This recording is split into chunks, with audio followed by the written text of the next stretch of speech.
All right, Louie, how are we doing? I'm doing all right. So as I mentioned earlier, we're working through tryouts, and so this conversation of what is the needs of the individual player is one that we've been having with parents throughout the week. So I think it's an important conversation to have to give parents uh, a lens to view development for their individual player. And you mentioned the tryouts. Is it club-wide tryout? And if it is, what age groups are currently active in terms of the tryouts? So believe it or not, it starts at 2020 birth years. So that'd be Wow, U7, 5, yeah. yeah, and we're going up to uh, I'd say U18, but uh, a majority of our players are uh, 20, I'd say 2013 and younger. hmm So obviously, at your tryouts, you'll be looking at different things for different age groups. Just walk me through what you might be looking for in terms of looking at the players that are age 6, age 7, or that might be age 10, 11. So what we share with parents from the youngest age group is, are they enjoying themselves first? If they enjoy being uh, in our environment, having the ball at their feet, at that point it's okay. So where do they fit in? What is their uh, competitive starting point, you know, relative to the rest of the group, right? And so from there, we try to refine their technique, their comfort level on the ball, being able to run with the ball at their feet, change directions, 1v1 foot skills to penetrate. So initially, because they are U6, U7, they don't have any of that. And so my role as the DOC is, well, what are we going to prioritize? And then just go simple to complex. How do we build off of that? So when they're in our program for years down the road, have we already set up the infrastructure, the foundation of their technique? So then teaching the the tactics becomes that much easier because now it's just implementing technique. Mm. So at this age groups, are there players who actually do not make it onto the team? And if that's the case, where do they fall behind on in compared to the peers? And how much emphasis are going to the players' development and in terms of technique?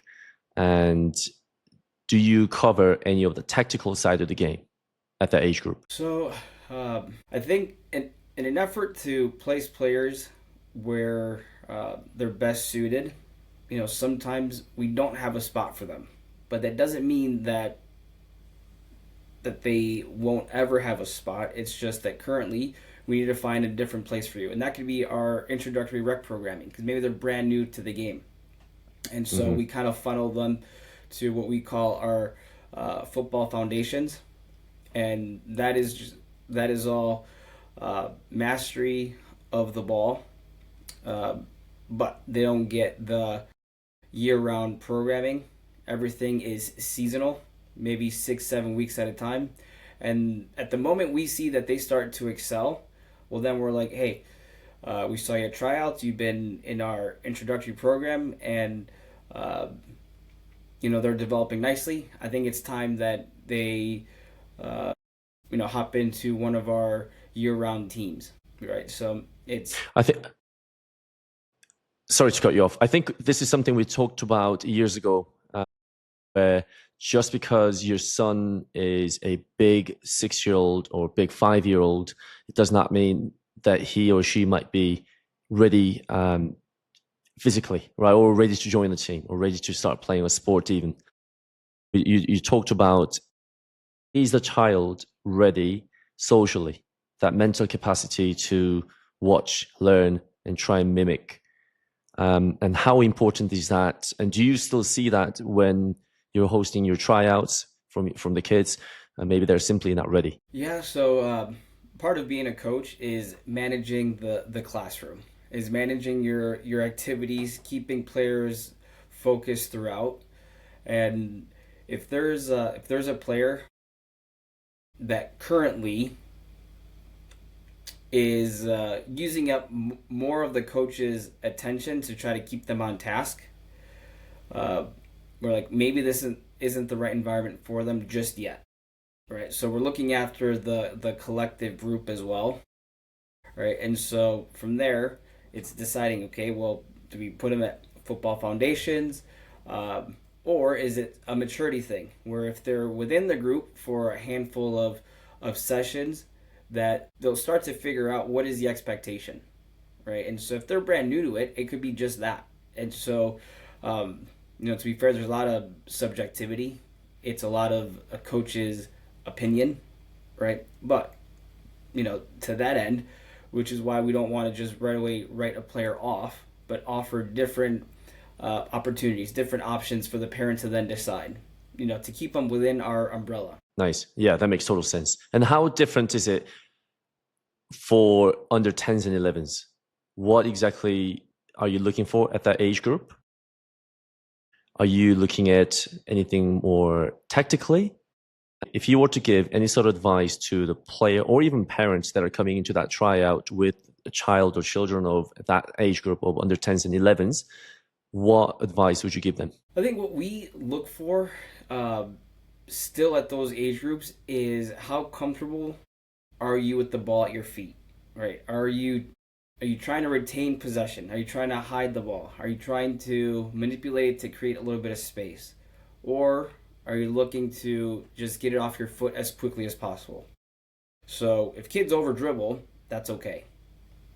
Because as well as developing the technique side, it shows confidence that they want to have the ball and they want to have some responsibility of how they impact the game, right? So we're aware of that as well, because as far as like their decision making and spatial awareness, that comes with time, and we can teach that, right? And so we look at technique as the starting point, and then kind of rank players off of their comfort level on the ball, right? And so, specifically running with the ball into space, or can they do they know when to take big touches versus small touches? Do they know when to change directions? Do they have that skill set? And how coordinated are they? If kids at these younger ages, they're still figuring out their bodies, right? They're still strengthening certain muscle groups that will allow them to laterally change directions quickly and sharp and with intention, and change speeds. And so all that becomes much more difficult when the ball is added, as well as pressure from a defender, right? And so we go back to, if they haven't mastered the ball, any bit of pressure makes the game that much more difficult, right? And so which goes back to placing players at an appropriate level where they're going to find equals amounts of success and failures. So if you find yourself on the bottom of a roster, and all you can find yourself doing is passing the ball quickly to get it off your foot, because if you don't, it's going to get stripped away and then your teammates are going to get on you. Well, we don't think that's beneficial. So let's put you at in an environment where maybe it's a little bit slower, so now you have time to collect the ball, pick your head up, and then take more touches to then execute, a decision that's not based off of anxiety or feeling too much stress or pressure. Yeah, I think you touched a great point there, where you have to kind of step back, possibly a level or two, to have more success, to build that confidence and that level of ball mastery. I think this is something our good friend Phil has said to me before, where if you haven't mastered the ball is your biggest opponent, right? So you have to forget about the defender that's around you. You have to, the ball is the biggest opponent, and I still keep that to my to me, and this is something I will tell my players as well. But again, I asked to give out some advice, but then we'll come back to that. However, we have encountered countless number of families where they want their child to be playing at a certain level or with certain teams and certain players, But again, that player might be simply that bottom level player in terms of technique. So he or she just needs to go back down a level or two to have more success and be on the right development path, right? So in terms of dealing with that type of parents or families, how would you approach that? Sometimes that could be a tough conversation because uh, you're speaking about a parent's child, right? And so um, you want to. It's not that you're walking on eggshells, but it could feel that way because, again, you're judging a 6, 7, 8, 9-year-old, and they're very much in their infancy of the sport, right? And so uh, it's walking Sorry, you parents broke through up. Can you what say can you say that one more time? They're very much in where? in the infancy of learning the sport, right? So they're brand new to it, and both coach and parent need to be patient in the process of development. And so a big piece is helping parents understand, well, what is that process, right? So they can be a little bit more patient uh, and less frustrated when they're watching their player struggle on the field. And so when oh sorry, got a phone call coming in. Uh, so when I have these side conversations with parents, I ask them first, what are you looking to get out of your child's soccer experience? What are they looking to get out of it, right? And so uh, we could hear, well, we just want them to enjoy themselves. We want them to learn these life lessons that accompany sports. Or you can also hear, well, they want to play pro. And all those are fantastic, right? And so for the player that wants to enjoy themselves, for the player that wants to play pro, they all have a similar starting point, right? And so it's helping uh, the parent understand what is that starting point, and then how do you continue to level up from there, right? And so, like you said, the biggest opponent is the ball, okay? And so don't focus on the players around you just yet. Focus on being able to have the ball at your feet and develop that comfort level. So then, as soon as that starts to happen consistently, where the ball is no longer an issue without pressure, well, from there, it's a coach's job to decide. Okay, so what is the next step? How do I challenge this player a little bit more, right? And it can't be, 0 to 100, right? Maybe it's just if you have three teams and they're on the third team, maybe it's guest playing with the second team, and that balance of both environments. So uh, with the third team, they might be the leader of the group socially and athletically and technically the most impactful player. Okay, but then they go and train with that second group, and they're having a little bit uh, more of a challenge, trying to be just as impactful. And so we're like, okay, so I think we're in a good spot. I think a balance between both is a good place to be. And for most clubs that have multiple teams and different age groups, I think it's the directors and the coaches' responsibility to identify who those players are and then have that open communication with parents so they see the trajectory and the pathway of their player, and so they can take a step back and again not feel impatient with the process, right? Because it's lifelong. Yeah, and that's really good. But what if you are the player that's clearly the best player on the team? What should he or she do? In which setting? There are the top team. Technically, yeah, well, top team. Sorry, yeah, top team technically stands out by far the best player. Maybe scores way too many goals, or games just too easy in that team or the league. What should he or she do? I think they're impacting that environment and that's the top team, is there an age group up they can play with? If you're a female, can you play with boys where things are going to be a little bit faster, right? Boys are going to offer a different set of challenge. So if they've mastered the ball, now it's do the same things you were doing. Now you're going to have to do it a little bit quicker because the environment calls for that physically, right? And so now your thought process has to be a little bit quicker as well to execute your decisions. But you may be able to, you and I watched the game on TV and we're like, oh, you should have made that pass, you should have done that, should have done that.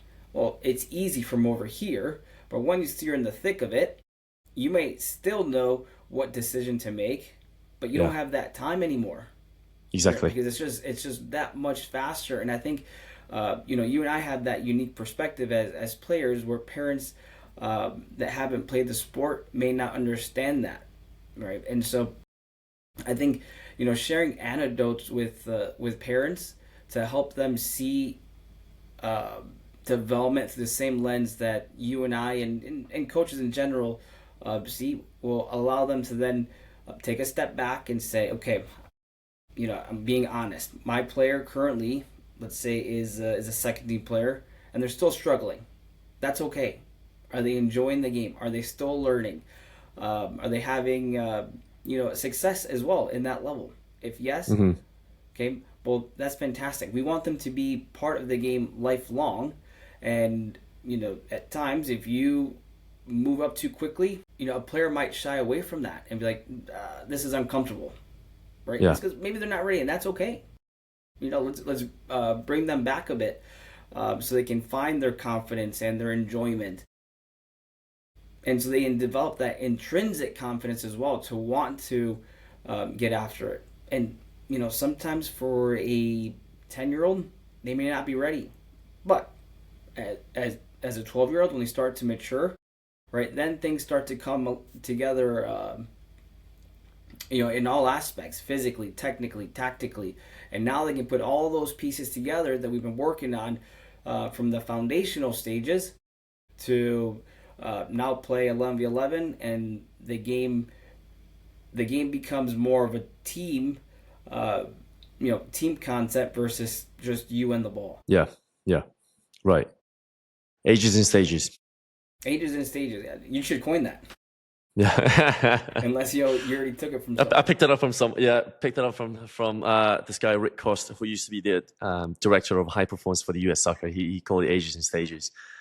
He's no longer there, so he must have stopped doing that. But this is a great time to kind of go over and evaluate where you are as families and as a player around this time of the year, because you really have to understand where you are in terms of technique. And if you're going to a tryout for a different team, or even for your existing team, if they're having a tryout, you have to understand where you are as a player. And if you're going to attend a new one, then again, what exactly are you looking for out of it? And so if you were to give one quick advice to the players and the families that are attending the tryout, what would you give? What would that be? If you're moving to another club, I tell parents, just as your player is trying out, we're trying out for you as well. Are we a good fit for your player?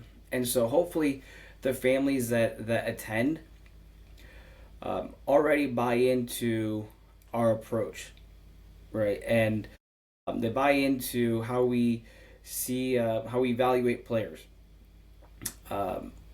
Why? Because then if they show up and we can't fulfill their needs, well, they're going to go find another club. And they're going to find another club, all right? And so ultimately, you want to find a home for your player that is best suited for where they're currently at and for the near future. And things could change, right? So at the moment, let's say a family comes over and we have the right environment for them. But then in 2-3 years' time, they've outgrown us. They should look elsewhere, right? Another place, another club that offers a higher level that matches the goals that the player has for themselves, right? And so I think parents should do a little bit of background information on where is it that they're trying out, and why is it that they're moving clubs. Are you seeking a first team title? Are you chasing a platform? Because to be fair, it's all relative. So for a player that comes from another club that's on the first team, you go and try out at a new club, and the level of their current team might be comparable to a second team at that new club, right? And so, what is it that you're seeking? So, for example, at 2015 at the moment, we have 3 teams that will turn into 4 for this upcoming year. And so, for new players that arrive and get placed on a second or third team, but they played on their first team at their previous club, and like, well, we're gonna seek to stay. Like, okay, that's great. Yeah. Look at the player pool. Where is it stronger? Where is there opportunity for growth? What is the approach of the club? Does the club allow them to shatter glass ceilings so don't feel stuck on a team, right? So they feel like there's opportunities for movement and for growth when it's appropriate. And so there's a lot of trust that goes into it, which is why I think it's important for parents to do their research. Reach out to a coach or a director of that new club and feel them out a bit. Is it someone that's trying to sell me a bill of goods? Or are they trying to be open and transparent so the parent knows what is it that I'm walking into? Yeah, great advice and quick. Yeah, quick is relative. Yeah, you should see my quick. A lot quicker. I know it's not your sprints. I've seen that. You don't want to see that one. You'll see it coming. All right, so let's talk about the bigger picture here, splitting the age groups. So we talk about 7 to 13 as the foundation, and 13 to 18, more refinement, the performance, and the exposure to the senior side of the game, right? So how should it be different when it comes to what kids should be focusing on, depending on the age groups, and what should the coaches focus on as well? How should they approach it differently as a player and as a coach, depending on the age groups? Any particular age group or? So the first one would be 7 to 13. I would call it the foundation age group. And then from there, 13 to 18 or 14 to 18. How should the training be different? I think as a coach, you have to look at the immediate needs of the individual player and the team. What are the problems that keep arising continuously? It could be at training or at games that you're like, I need to sort that out in order to then build off of it for the next stage. Right? And so if we're speaking again about these initial stages of 7 to 13, you don't focus on heading the ball first because it's not developmentally appropriate. But how often will you see a ball in a U7 game be in the air? Yeah. Right? Very and so rare. it's like, well, maybe we kind of put that skill set to the side and focus on, well, right now my players keep running into the opposition because they're not picking their heads up, because they're not changing directions, and because maybe they don't have the skill set to change directions. So as a coach, you kind of have to evaluate what are those problems that I keep running into, so I could solve them and then build off of it for what was the next stage you had? 13 to 18? Yeah, 13 to 18, yeah. 13 to 18. And so, I think a lot of the problems that you see at 5v5 and 11v11, you can boil it down to attracting pressure, breaking pressure, right? So and how you attract pressure, it could be by dribbling, it could be by passing, right? And so if I'm the player carrying the ball, defender approaches me, I have to decide, can I beat him 1v1? If not, do I have to change directions? If not, do I have to find a teammate? All right, and so that has to happen in real time, and they have to have that technical skill set, right? And so for 5v5, they're probably not going to look to pass just yet because it's still very much me and the ball, and let me get the Yeah, ball in that goal. an individual game. Individual game, yes.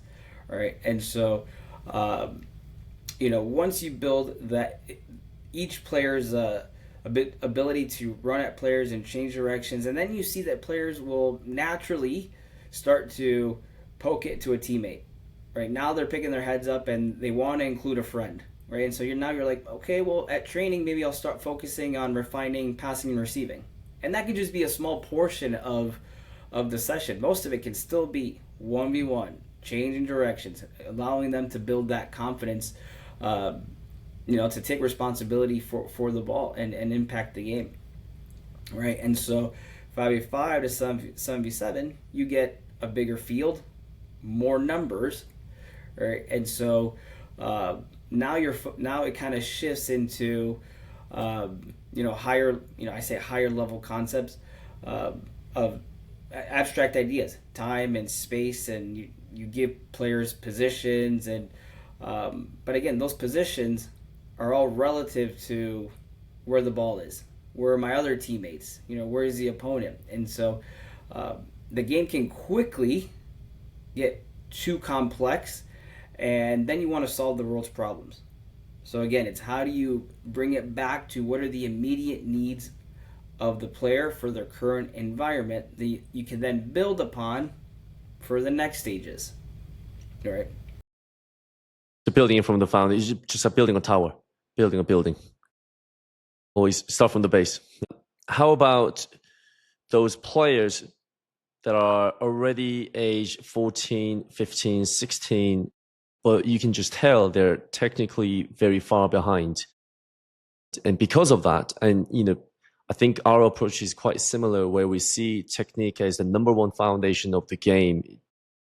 I will see like the technique is the words for writers, right? You can't write a good novel without having good vocabulary, right? So you need that technique. And if you are 14, 15, 16, and game is already physical enough where everyone's maturing physically and emotionally, so things are getting a little bit more aggressive, but you don't have that technique to be very detailed in moments. Things tend to break down really quickly, so the games get scrappy, balls go long balls, and things come back really quickly. So how would you coach that type of team? That's my question. Would you be teaching them, obviously by that age, we want to be focusing a little bit more tactically, I would say. But if technically it breaks down consistently, would you simply go back to teaching just the technique? I think that's a great question, because there's a player's biological age, but then there's also their soccer age, right? And so if you mentioned them being U14, that might be their age. They might be in 8th grade freshman year, but their soccer age could still be that 9, like closer to yeah. Let's say 5v5, 77 player, right? Because they're just more raw. Maybe they have less time on task, right? And and so again, what are the immediate needs of that player that will then help them impact their current competitive environment, their game on the weekend? And so if it is technique, well, I say start with that. Start with running with the ball, change directions, 1v1, passing, receiving, and striking. Okay? And as you see them quickly start to improve in that skill set, well, because they are older, they will be able to understand the higher level team concepts. And so they'll be able to then quickly pick up, oh, I need to get wider, I need to provide length and depth, I need to change my angle of support as the ball's traveling. Why? Because mentally they're a little bit further along compared to a 5-year-old. So I think that it boils down to a holistic approach, looking at the not just the athlete but the person, right? Where are they in their mental development, emotional development, their physical, technical, and tactical. And then, as a coach, you then are like, okay, so how do I solve this for them quickly so that by the time they're U15 and 16, they're a completely different player, right? And it doesn't mean that they're world beaters. It doesn't mean that they're academy players. It just means that you're giving them the opportunity to play a brand of soccer that, in my opinion, is attractive. Possession based, very fluid. Player has the ability to be creative on the ball, to solve common problems, with novel solutions. Yeah. Right, and so you can only do that, if you have a hefty toolkit. Very true. Very true. And I don't think there's enough emphasis going into that for players that are 13 plus. Just because they're physically older, I think the emphasis are too much. And to be fair, I see this quite a lot coaching out here in Denver as well, where quite a few coaches will put too much emphasis for 8 to 9-year-old foundational level players to work on.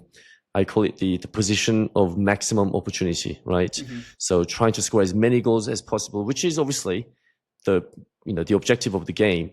But like you said, there's more to it at this age, right? What is the needs of the players at this stages of their ages and stages? But yeah, I see too much. If you look at 11v11 field, it's massive. All right, and so a 14-year-old is playing on a same size field as a senior player, as grown men, yeah. Right? And so, how is it that players that are not as mature physically, or maybe they haven't reached their adult height, or maybe they're still gangly because they haven't developed certain muscle groups or what have you, that they still struggle spacing out and retaining possession when the field is massive. It's massive for them, right? And so then I look at that and I'm like, okay, well, they should be able to build out from the back because of the amount of space that is accessible to them. So why is it that they're not able to find success? And so let's say they're playing in a division that is appropriate to them. So it's not too high, it's not too low, it's appropriate. But they keep, when they build from their goalkeeper, they can't find themselves into the middle third. Everything ends up being a long ball. And so it could be their spacing and being able to get wider quicker as the ball is traveling. And so it's like, well, why are they not getting wider quicker? Why is the player not being able to receive the ball, pick their head up, and then their next action, or vice versa, pick their head up before the ball arrives? And so as a coach, those are little nuances that you have to start to recognize that I think make all the difference. Yeah, and on top of that is developing their composure, allowing them to be comfortable, when the ball's at their feet. Part of that is allowing them to make mistakes and them not feeling like there's going to be detrimental repercussions, because there isn't. At the end of the day, it's a goal if we get scored on, right? So it's like, how do you respond? Go score 2 more then. Yeah. I think this is why the deliberate training is so important. And something I picked up is it's not a repeated exposure. It's about the repeated recalls. Right. Mm-hmm. So it's gotta be deliberate in terms of your training, in terms of your decisions. Again, you don't know what you don't know. So if a player, at a young age makes a mistake, as a coach, you have to recognize, again, why did that happen? And it might be easier at that age because you just might not have to connect the lines in terms of formation, maybe midfielder to striker or defensive line to the midfielders. But whereas you can simply look at a player as an individual's technique, and it might be very easy for a coach to break down why certain things has happened. When a mistake has happened, then, I always refer back to the 5 key points of a technical execution. I put it under the umbrella of 5 points, where it's entry, pre-contact, contact, post-contact, and then the exit. So if a player makes a technical mistake, well, is it because the player entered the space too early or too late? And, did that result in having a poor body shape? Was it, that's a pre-contact, or did it come from a simple mistakes of the contact? Was the foot shape wrong, or did he or she make the wrong contact on the ball? Or is it the post-contact? Was the follow through off? Did she go, guiding through her hips when she's playing the pass, or was she leaning to the left as she goes, or the exit? So it can be quite easy for a coach to analyze and recognize where the mistakes are happening at a younger age. And obviously it's a lot harder when it comes to 11-a-side, and you have to connect the lines a little bit more, where things are a little bit more tactical, and players' decisions or actions are determined based on the surroundings or the environment that's around her or him, right? So again, I don't know what, honestly, I don't know where I was going with this, but Well, to your point though, your 5 key points, the fact that you're able to break it down into those categories shows how well you understand the game, how you interpret the game, which in turn allows you to then reach the player at their level, again, in all aspects, to then help them along in their development. And so, like most of us, we have the game and we understand it here, but then being able to then communicate it to an 7, 8, 9, yeah, they speak a different language, different language, right? Different approach. And so, as coaches, you have to be able to break down the game to its foundation. So then you can explain that to whichever age group you're working with, right? I think that's not that it's a lost art, but it's an overlooked art.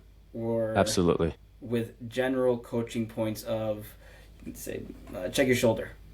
Well, yeah. For what? Yeah. Well, yeah, exactly. The whys. The why. What are you checking for?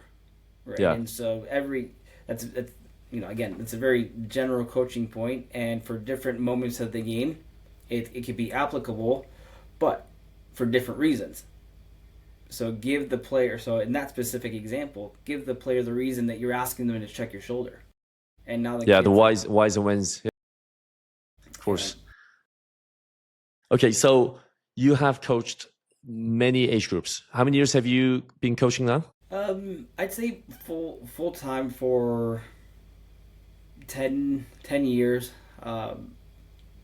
Once I finished up playing, but while still playing, I had a team or two. So stemming from, to be fair, at the club where I grew up playing, they had a junior coach position, and you essentially just help with the introductory rec programming, right? And I started that I was U14, and that piqued my interest. I enjoyed that aspect. And then in college, I lived locally, so I was able to drive back and have a team. So I'd say, as a coach, I've been around it from 14 years old, but I didn't really start taking it serious until I was done playing at around 25, 26. So about 10, 11 years now. Yeah. So walk us through about your playing career. You want the long-winded? See, let's go college. Where'd you go to college? What happened after that? I went to Northern Illinois University. So it's a Division I school in the Mid-American Conference. I'd say I had a relatively successful playing career. Nothing outstanding, but I was able to play against like number 1, number 2 teams in the country at the time, right? And so you're rubbing elbows with some of the best collegiate players, and I don't think I was, from an ability standpoint, near them. But I also don't think that it was I do think it was attainable, right? But all things considered, let's say, we played North Carolina, being at NIU, different styles of play. I think I was more suited for North Carolina, where it was very much possession based. Where at NIU, we were just grinding it out to get a result, Hmm. any which way, Hmm. right? So from there, I had some health issues, and I was like, you know what, I think I'm going to step away from trying to play competitively once I graduated. But after a handful of months off, I just got the itch to want to play again, and I was able to join this team that we traveled to Europe, Sweden, Denmark, Holland, and we just played a bunch of under 23 academy teams, such as like Vitesse Arnhem, um, played Brøndby, Aaron Vane, and the idea is to gain some exposure, but mostly gain experience to see what is the level, especially Hmm. overseas. And then, so I went over with them twice, and I was able to stay back and play with lower level teams in Sweden. And the idea was, you perform and you get to move up. The setup is much different over there than it is here, right? And so, after my second stint, uh, I was like, fantastic experience. I got to see what the level's like, know that it's attainable, but it's just not for me anymore. So I had to walk away. And you were 25, 26, I was 25. 25. And you've been coaching 25. since then. Yeah. Fascinating.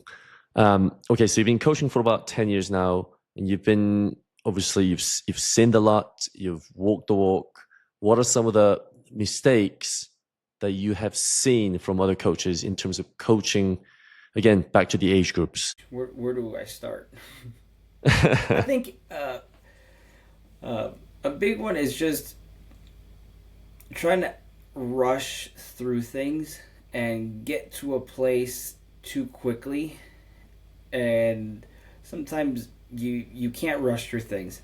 It takes time to develop, and there has to be patience in the process, which is why you have to fall in love uh, with what it is that you're doing, because it's daily, right? And if you're trying to rush through it to get somewhere, well, then you're not enjoying it. You're always anxious, trying to get to that next place, but there's nowhere to get to. You get to play the sport you love and get better at it, and if you do it long enough and you put yourselves in the correct environment, more often than not, you can find yourself at you can find yourself at a high enough level that you can be satisfied with where you're at. So I think uh, coaches just need to have that view from 30,000 feet above to say, this is not for me anymore. This is for them. How do I best guide them using my experience to help them maybe go further than I was able to? Or in the very least, open doors of opportunities. Yeah, that's a very good one. I remember this incident still very vividly. Again, this is when I started working with you in 2017, and Phil, our friend Phil, hired me. And one of my first few sessions that I was running, I was a player short for the exercise. Mm-hmm. It was an exercise that required three teams, but one team was a player short. So what do? I jump in, right? Yeah. So I'm aged 24 around that time, I think. Again, you're age 24. I still had my B license at the time, but still, it doesn't matter. I'm still a 24-year-old that are still lively, right? They still want to prove something. I don't know to who, right? There's nothing to prove for me as a player, but I was still 24. So as I was jumping in and participating in the exercise, Phil walks over to me and he goes, "Hey, you're not a player anymore. You're a coach." So I was like, wow, yeah, that hit me so hard in that moment. And I never jump in any of the exercise, right? If I'm a player short, I will borrow a player from another team, right, within the exercise and have him jump in. And a coach, I still think a coach should never jump in. I took that very wholeheartedly. I don't think any coach should jump in because you can't see the forest, can you? You can't Yeah, coach. that's again. I totally agree with that sentiment. Yeah. Uh, but again, that's why I love sports because there's a level of subjectivity. It's a matter Yeah. of perspective and opinions. And so, if to your point, if you're trying to jump in to prove something, maybe um, maybe it's not the right intention. However, if you're trying to jump in to demonstrate Oh, of certain course. coaching points and then you jump out, Whole different thing. Yeah. yeah, I think then players are like, oh, okay, now I know what coach is really asking because they've heard it, now they've seen Yeah. it, and now you take Yeah. a step back, Of right? course. Yeah. I love watching, not like former players that are coaching in the pros, Hmm. and class is permanent, their technique is permanent, so they kind of jump in and they're able to ping balls, and uh, I do think it. Sometimes I think the players are coaching are like, okay, that's why you reached the heights you did, Yeah. Yeah. I and mean, you look at so Zidane, Xavi Alonso when they're pinging the balls in the training sessions, or they're the ones who are crossing the balls. It's, I mean, different level. yeah. And for the Different players who level. are coaching, who you want to believe are fans of the game, who grew up watching them, I think it has to be Hmm. pretty cool to be around them and witnessing, being on the same pitch and just seeing them execute these, skills that we take for granted, that they're able to still do consistently. Yeah. So, what are some of your biggest pet peeves as a coach? Looking at another coach, certain behaviors, certain, yeah, Uh, I think like first, I don't want to come off like I'm being like I don't have self awareness that I'm also at fault, right? of course, yeah. Many of these are applicable to any one of us on any given day. But I think the important piece is being aware of them, so then they don't occur as often. Go on, fire One of away. the one of the bigger ones, it's just getting frustrated at the players um, during a match, and again, we're speaking in generalities, so it's seeing what is it that's occurring, and if you can solve it, well, then solve it in real time. If it can't be solved, you make a note of it, do what you can, but then go back to the drawing board, the training pitch, and bring it up when it makes sense based off of your curriculum, right? Hmm. So I think that's a big one when coaches show frustration, because at the end of the day, the game in front of you is a reflection of your ability to teach it, right? So I kind of take that on. Another one is like asking for calls from the referee. I think is as long as uh, the kids aren't in physical harm, let the ref, let the players play. And I tell my players, we don't ask for calls, even if it's against us, even if it's completely wrong. Let me have a word at halftime and ask for clarification. But Hmm. you guys take responsibility uh, and overcome it through your soccer, right? And so again, it's because I want the players to feel like they're in control of their outcome by taking care of specific moments within the game. Anytime you have Yeah. interactions with the ball, right? I think There's got to be more, surely. Well, do you have one? Oh, loads. Wearing bucket hat and a pair of sunglasses when coaching on the training ground. I don't Yeah, know why that winds me up. Or hands in the pockets. And that goes both ways for the coaches and the players. I just hate seeing those hands in the pockets.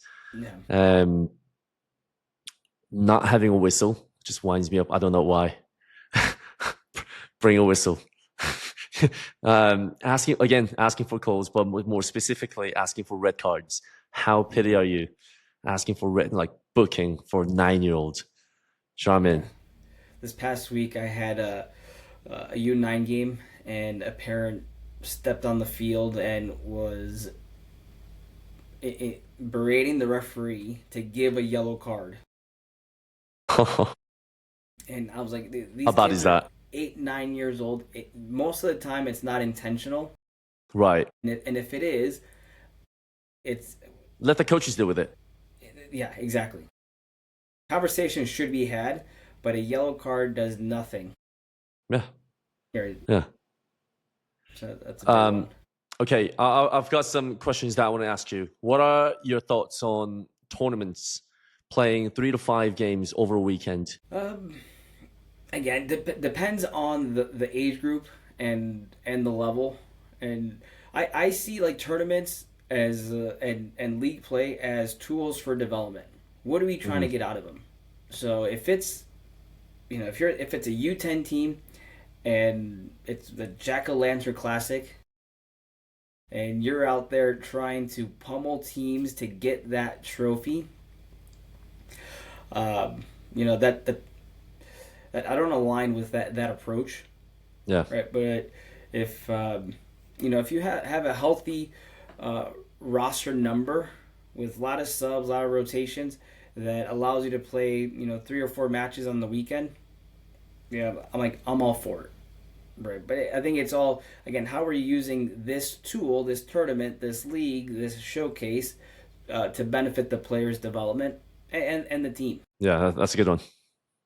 Um, how important, or what are your views on private training?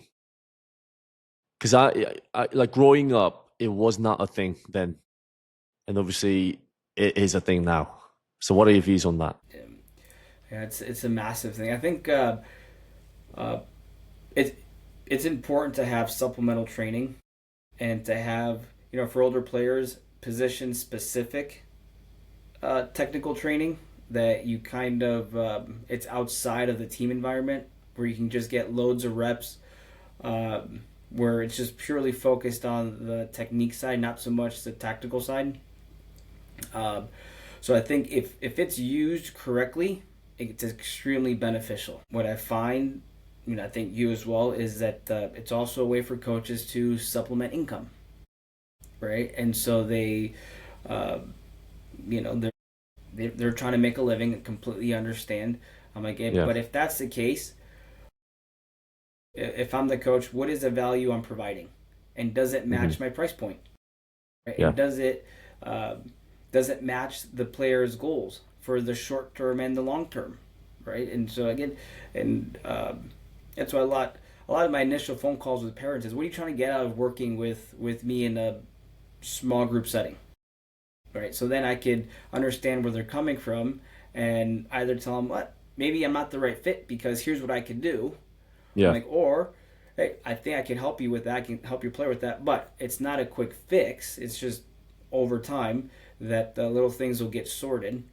Hmm. But I think going forward, youth clubs will start to offer that part of their programming is more like technical, functional training for youth players because it's hard to get hundreds of reps, let's say specifically for a number nine, if on the day your team's not working on anything that has to do with attacking, Yeah. right? So then you have to Yeah. take the ownership on your own to go work on those skill set, and similar to wingers and crossing and what have you. So Yeah. No, I agree. Lastly, how have you changed as a coach over the past 10 years? Day one of Louie Mojica as a coach to now, year 11, 12. yeah, I think because of where I'm at in grassroots soccer, it is uh, it is not my job to develop pro soccer players. And so what I mean by that is it's just my job to maximize the training environment, and the outcome will be the outcome, right? And so if I just show up and do the best I can on the day, players will get better. I know they will. Okay, but um, if it's not one of their goals to be a pro, well then I shouldn't try to force that upon them, right? I shouldn't try to force them to want to play collegiately or varsity soccer. My job is just to help them understand what you put in is what you get out. And on my end, I will do as much as I can to help you throughout. And the outcome will be the outcome. And so once I can no longer provide those environments for you, well, we And have a move on. conversation and we find you another coach or another team, club that is.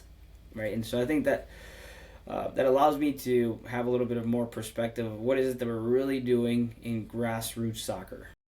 Yeah. Interesting, because my approach has become quite similar as well. I Mm-hmm. remember 5, 6 years ago, if I'm coaching a brand new group, and I will always ask, what are your goals? Who wants to be a pro here? And I would expect everyone to be raising their hands. And if there are kids who are, half questioning or just raising their hands after looking left and right, and just because the others are raising it, like he or she is raising hers, um, I'm like, why is it this way? Culturally, I'm coming from a different culture where everyone's starting to play at age 6, 7 to be a pro. And I simply couldn't accept it then. But now, just like what you're saying, my expectation of coaching has changed, or the way I approach training has changed quite a lot as well. Now, again, like you said, it's matching the expectations of the players and the families. And if you want to get just good enough to go to a college or get scholarship, that's your goal. And if we'll try and aim for that. But today, let's try and improve day one first, right? And I think kids should have lofty goals, uh, because they still have that imagination. And so they wear their jerseys with you have Gerard in the back. They wear their Messi jerseys and all that. And so for a 9, 10 year old, you gotta allow them to dream big, because you could use that to motivate them.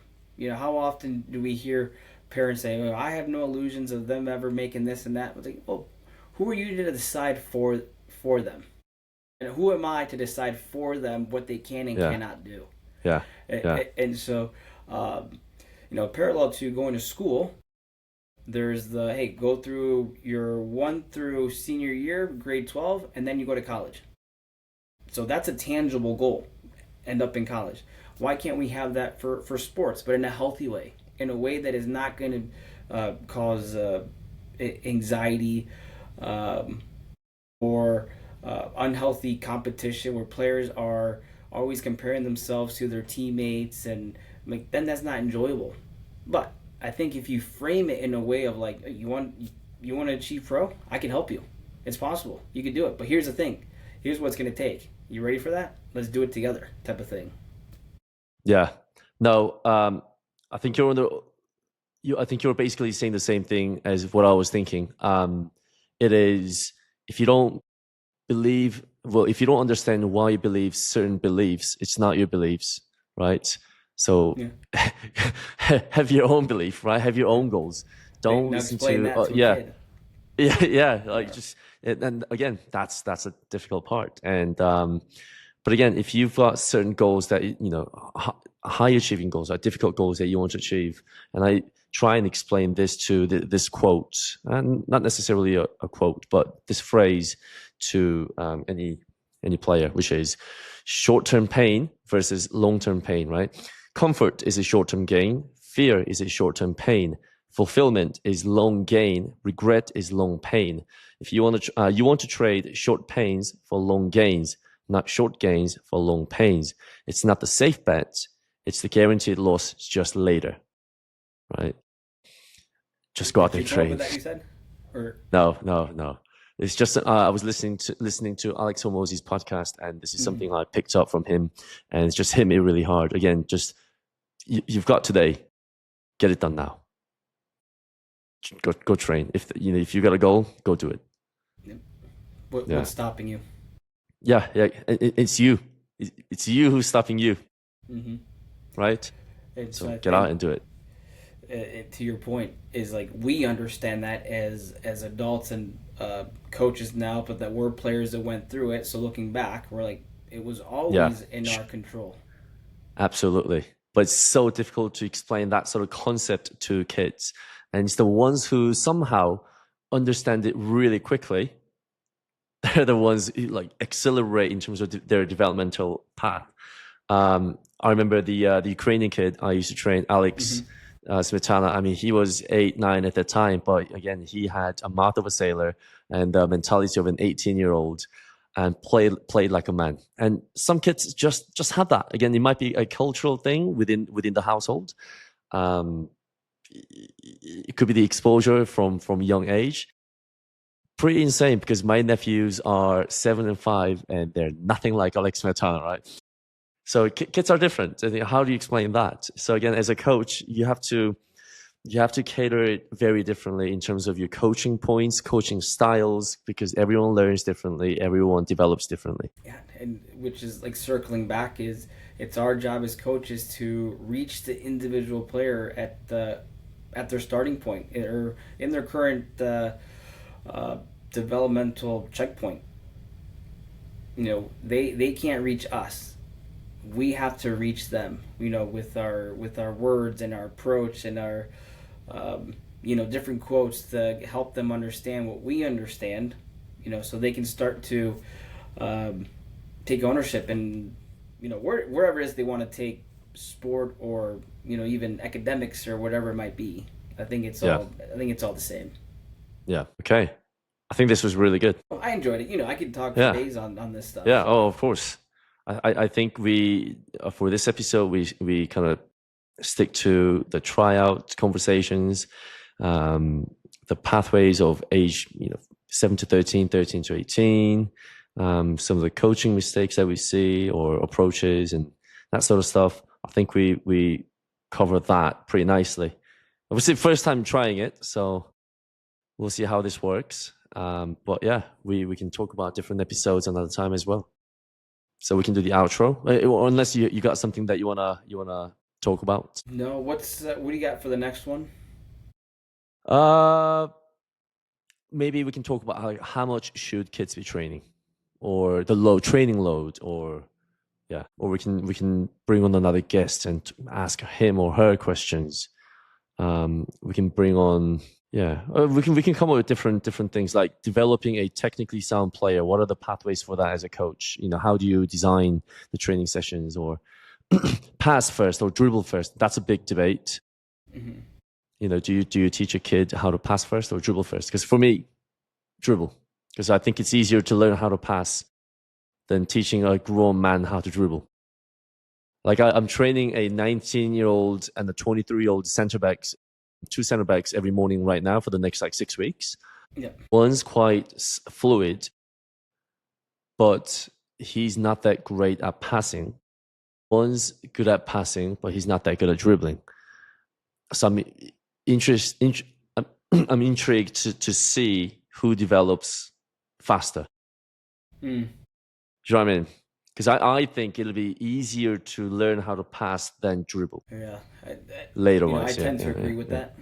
Yeah. Right, because then also the drilling component, also you have to have comfort having the ball at your feet where you don't feel like it's a grenade or a hot potato. Like I have to get it off my foot. You know, so you see the most composed players on the ball don't mind having it. Don't mind taking 2, 3, 4 touches.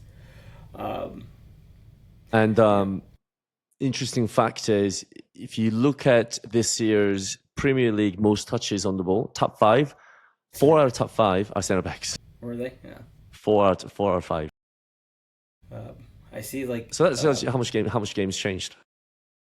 Man City centre backs, top of the box, top of their opponent's box. Yeah, Vardiol. Yeah, exactly. Yeah, Vardiol was one of the 4 that had the most touches in the season. He's a defender. Well, is he a defender? Well, does he just defend when we don't have the ball? Yeah, exactly. Yeah, just position. Yeah, functionally, yeah. And so I look at the younger players I coach, and we're like, we want you to be dribblers. However, every player is different. Some players are dribblers in the sense that they're comfortable creating space to find a pass. Mm-hmm. Other players are more comfortable at dribbling, running at players at speed and running past them because they, maybe athletically, physically, they're capable of creating that separation. And so I think our jobs as coaches is less about trying to mold players and more about trying to guide them based off of their inherent characteristics. Yeah, exactly. Versus trying to Again, force them into. personality. Yeah. You have to understand the kid's personality. And then I have this kid, again, he's 10, great dribbler, but he's great at just keeping the ball safely, running away to create his momentum, his moment to pick out a nice pass, like key passes. And I have another kid who's a great dribbler in a sense. He loves to go 1v1, 1v2s, tight spaces, changing directions, very nimble. Again, very different types of dribblers, right? It's not always one-on-ones trying to penetrate, go past the player. You can be running away. You can be hiding the ball. You can be just holding the ball for extra seconds so that we can attract the defender a little bit more. So, yeah, very different. I think this is something we can talk about. Yeah. But again, that's just it. Is like a coach's level of understanding is what it will allow them to really maximize a player's growth versus trying to, force a player that maybe they're not the run at a player, but they're more of the central midfielder, hide it, and then play a pass through to somebody else or, whatever it might be, right? But I think it's that, again, the coach's job to see what are players' inherent characteristics, maximize those. But at the same time, what are things that are holding them back that they can improve somewhat, but maybe will never be a strength, but just won't hold them back. Yeah. And and try to chip away at their development in that regard too. Yeah. I think let's talk about that next episode. I think that'll be a really good one because even I get the question quite a lot where parents will come and say, well, can you teach him or her how to dribble? He doesn't dribble enough. He's not confident at going one-on-one. So all these conversations, I think we can really talk about it. Yeah, because that's another one. Confidence, yeah. There's layers upon layers. It's like, okay, well, why aren't they confident? Is it because they're afraid to make a mistake because coach has fostered that? Are they afraid to make a mistake because they don't want the team to blame them for things? So it's like figuring out why is it that their confidence is not the level that you wish it were for that player. Yeah. Or again, it could be lack of recalls, right? Lack of repeated recalls, just lack of training. Maybe you just haven't done it. Like you tell me to do a algebra 2 mathematics test tomorrow, I'm not going to be confident. No, I mean I'll be confident that I'm going to fail. Yeah. I have confidence in that. So I wouldn't want to do it. You know what I mean? So I think that might be a really good episode to talk about.